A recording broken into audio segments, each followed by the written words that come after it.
Hello and welcome to the Sega News Bits. I'm your host George. Today we're going to be talking about House of the Dead Scarlet Dawn. We did a video last time with Barry and Patrick. We talked about how excited we were for the game, but now we got localization testing from Japan, and now we got new footage, new information. I promised you guys to make a video, and here I am doing it late like always, right? I want to get through all the information and all the new info we found out about this game, because I know a lot of you guys have been asking for me to do an update video, but so here it is. This is the update video. Hope you guys enjoy it. I do want to give a shout out to Throwback Tokyo, who did the video in the background. I'm going to link to his YouTube channel in the bottom if you want to see more House of the Dead Scarlet Dawn location test footage. He did a great job capturing this, and you could tell in the video that he was really excited about this game. So check out his channel in the back. It's also going to be in the cards here.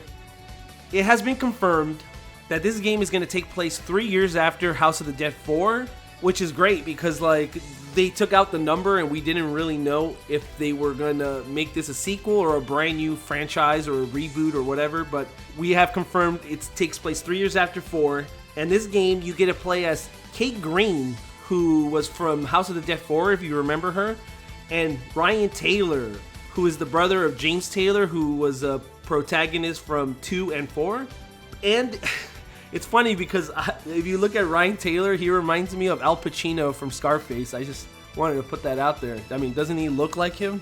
That's our two protagonists, but we also got a sneak peek in who's behind all this zombie disaster, and it's actually the Mystery Man from House of the Dead 3 and House of the Dead 4.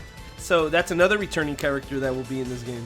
We have confirmed that the cabinet will have a gun, but it won't be mounted onto the cabinet. You could actually move it around. It's still wired, but you could actually move it around. A lot of new arcade cabinets mount it because kids try to pull the guns out, but Sega doesn't care apparently, and they're going to let you move it around. It's also been confirmed that the gun will have a button on the top where you could switch between 6 different weapons. Some of the weapons confirmed is a shotgun, flamethrower, grenade launcher, hand grenade, laser gun, and of course the SMG. That it's the default weapon that you kind of remember from the other game. In the last video, we actually talked about how the chariot has returned. I just wanted to put this in this video in case you guys didn't watch our last video. So yeah, we have returning bosses. That's the only one we know so far. I'm kind of hoping we see some of the more iconic ones, like the Magician would probably be a cool one that a lot of fans remember. So we'll see in the future, but that's the one we have right now.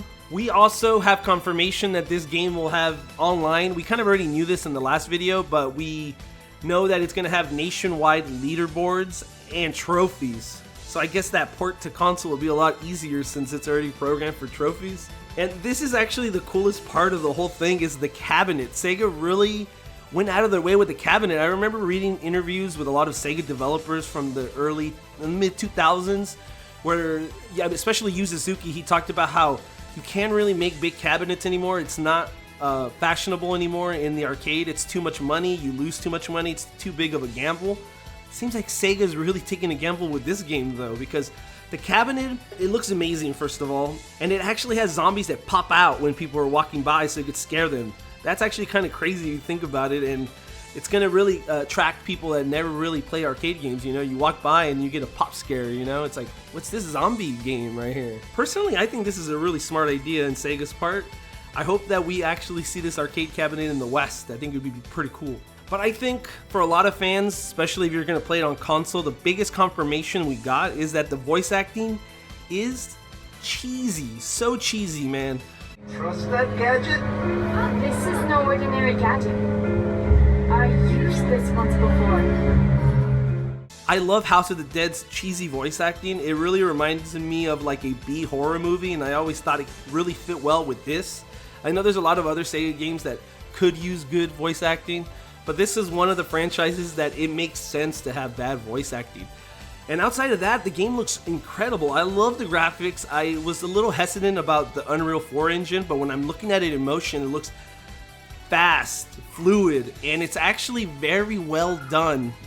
I also think the good thing about Unreal 4 is that it's easy to port from arcade into consoles and PC and VR or whatever other things Sega could bring it to. So I think going with Unreal 4 was actually a good idea in the long run for Sega. And they've been doing actually tech blogs on Unreal 4 and how to make some effects. So I guess Sega's really embracing Unreal 4 and still have other Japanese developers. So it's nice to see that we might be able to get this game in consoles soon.